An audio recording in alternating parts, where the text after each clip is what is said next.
Ya, jadi kesempatan kali ini kok kita pengen nanya-nanya tentang bagaimana sih hukumnya transgender Oke. di dalam Islam ya. Iya.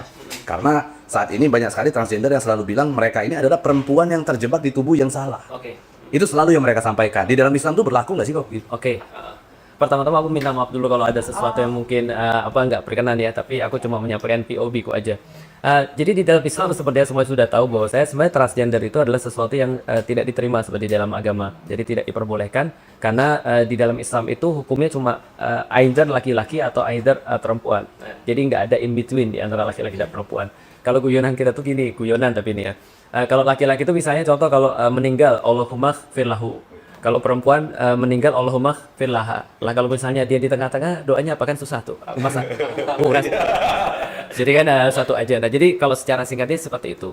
Cuma perlu kita disclaimer dulu sebenarnya, seperti yang juga sering disclaimer di beberapa tempat, bahwasanya di dalam Islam itu kita tidak pernah membenci orang sebenarnya. Nah, karena yang dibenci adalah sebenarnya perbuatannya. Jadi yang bermasalah itu adalah perbuatan bukan orangnya.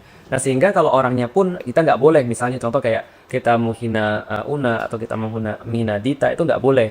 Karena tetap yang kita permasalahkan itu bukan orangnya. Jadi kalau misalnya ada yang selama ini teman-teman yang di transgender misalnya menerima hinaan dan segala macam itu juga tetap tidak dibenarkan sih seperti di dalam Islam karena bukan orangnya yang kita fokuskan tapi perbuatannya gitu sih sebenarnya. Perbuatannya itu lebih ke bagaimana mereka menginfluence orang atau karena mereka memang orientasi seksualnya terhadap emang laki-laki juga. Nah, nanti kita bisa explore tentang masalah orientasi tadi ya. Tapi setidaknya ada beberapa hal yang kita bisa lihat dari segi mana kelakuannya itu misalnya dipermasalahkan di dalam Islam. Pertama adalah penerimaan terhadap ketentuan Allah. Artinya ketika Allah menciptakan seseorang, kalau di dalam Islam tuh simple, nggak kayak di Barat. Kalau di Barat mempertimbangkan perasaannya sebagai salah satu penentu daripada orientasi seksual atau penentu daripada gender gitu kan ya. Kalau di dalam Islam enggak, lahir punya burung laki-laki gitu kan. Kalau satunya lagi berarti perempuan kan gitu kan ya. Nah, jadi yang pertama adalah ketika dia menerima ketentuan yang sudah Allah berikan. Yang kedua adalah hubungan namanya manusia itu kan pasti ada ekspresi daripada orientasi seksual itu.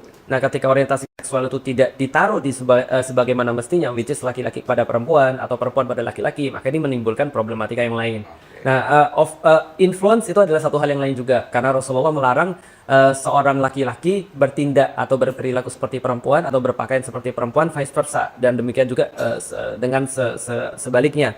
Nah, berarti ini ada perilaku juga menjadi problematika. Jadi ya minimal dari tiga ini sih sebenarnya. Oke.